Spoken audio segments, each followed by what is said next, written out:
নমস্কার বন্ধুরা, আজ শ্রী জগন্নাথ দেবের পূর্ণ রথযাত্রা উপলক্ষে একটি খুব সুন্দর ছোট্ট গল্প নিয়ে আমি তোমাদের কাছে হাজির হয়েছি। শ্রী জগন্নাথ দেবকে দর্শন করতে যাওয়ার সময় এক ভৃত্যকে তার শেঠজি 100 টাকা দেয়। তাকে শেঠজি বলে, আমার তরফ থেকে এই টাকাটা ভগবানকে চড়িয়ে দিও এবং ভগবানকে প্রণাম জানিও আমার হয়ে। ভৃত্য যখন যাত্রা আরম্ভ করে তখন সে দেখে যে অনেক সাধু সন্ত এবং ভক্তও যাচ্ছে ভগবান জগন্নাথ দেবকে দর্শন করতে। তাদের দেখেই বোঝা যাচ্ছে যে তারা বেশ ক্ষুধার্ত কিছুদিন ধরে। তখন সে ভোজনের আয়োজন করে ওই 100 টাকা থেকে।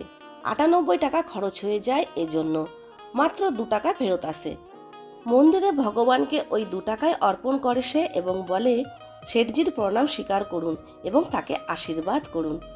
সেই রাতে শ্রী জগন্নাথ শেঠজিকে স্বপ্নে দর্শন দেন এবং বলেন, শেঠ, তোমার পাঠানো 98 টাকা আমার প্রাপ্ত হয়েছে। শেঠজি অবাক হয়ে যায় এবং ভাবে, আমার ভৃত্য সৎ তা তো বুঝলাম, কিন্তু 2 টাকা খরচ সে কোথায় করলো?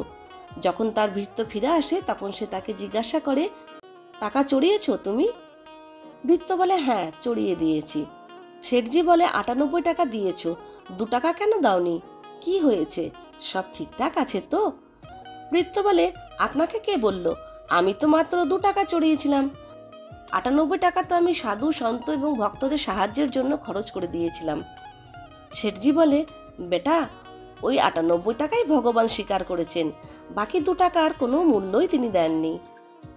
মনে রাখবে, জীবনে তুমি অপরকে যত সাহায্য করছো, মানুষ জীব জন্তুকে যত সেবা করছো, সেটাই হচ্ছে ভগবানের আসল পূজা।